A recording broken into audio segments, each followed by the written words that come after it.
নিচামুক্ত অসমৰ স্বাৰ্থত চৰকাৰে চলোৱা অভিযানত ৰাজ্যত প্ৰতিদিনে উদ্ধাৰ হৈছে ড্ৰাগছ গাঞ্জাৰ লগতে নিচাজাতীয় ন সামগ্ৰী কঠোৰ হৈছে আৰক্ষী প্ৰশাসনো নিচাজাতীয় ব্যৱসায়ৰ লগত জড়িত প্ৰতিজন লোকৰ ওপৰত আৰক্ষীয়ে চোকা দৃষ্টি ৰখাৰ লগতে বিহিছে কঠোৰ শাস্তি এইবাৰ স্থান কোকৰাঝাৰ গাঞ্জা সৰবৰাহকাৰীলৈ আৰক্ষীৰ গুলীচালনা আহত সৰবৰাহকাৰী উত্তৰ প্ৰদেশৰ 2 পিতা পুত্ৰ শ্ৰীৰামপুৰত চলা নিয়মীয়া তালাচীত গুৱাহাটীৰ পৰা কোচবিহাৰ অভিমুখে WB11C 3219 নম্বৰৰ এখন ট্ৰাকৰ আৰক্ষীয়ে জব্দ কৰে 308 কিলোগ্ৰাম গাঞ্জা জব্দকৃত গাঞ্জাখিনিৰ মূল্য প্ৰায় 70 লাখ হ'ব বুলি অনুমান কৰিছে আৰক্ষীয়ে ঘটনা সন্দৰ্ভত আৰক্ষীয়ে 2 পিতা পুত্ৰ উত্তৰ প্ৰদেশৰ মহেশ যাদৱ আৰু হৰেন্দ্ৰ যাদৱক আটক কৰে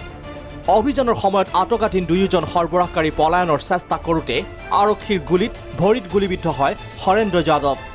গুলীবিদ্ধ সৰবৰাহকাৰীজনক ততাতৈয়াকৈ কোকৰাঝাৰৰ NB অসামৰিক চিকিৎসালয়ত ভৰ্তি কৰোৱা হয় যদিও পৰৱৰ্তী সময়ত উন্নত চিকিৎসাৰ বাবে বৰপেটা মেডিকেল কলেজলৈ প্ৰেৰণ কৰা হয় আনহাতে জব্দ কৰা ট্ৰাকখন আৰক্ষী থানাৰ পৰা কিছু দূৰৈত ৰখাই থোৱাত নিশা অচিনাক্ত দুৰ্বৃত্তই ট্ৰাকখন জ্বলাই দিয়া বুলি সদৰি কৰে আৰক্ষী অধীক্ষক প্ৰতীক বিজয় কুমাৰে কোকৰাঝাৰৰ পৰা ৰবিৰাম বৰগয়াৰীৰ ৰিপৰ্ট প্ৰাগ নিউজ